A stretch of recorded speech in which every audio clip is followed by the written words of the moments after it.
আসসালামু আলাইকুম ভিউয়ার্স, কেমন আছেন সবাই? আশা করছি ভালো আছেন। আজকে আপনাদের সাথে শেয়ার করব কেন আপনি পেঁপে খাবেন।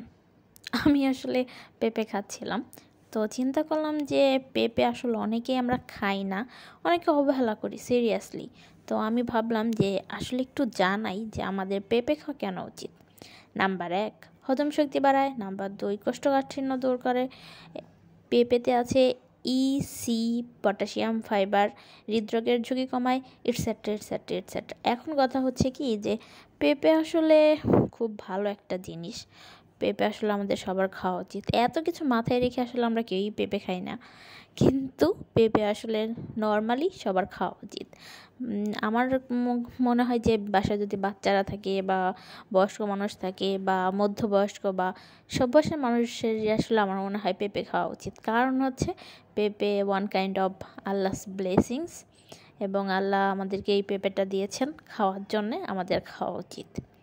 তবে অবশ্যই খাওয়ার আগে বিসমিল্লাহ বলা উচিত, নয়তো পেঁপের মধ্যে যে আল্লাহর রহমত বরকত থাকে সেটা আপনি নাও পেতে পারেন।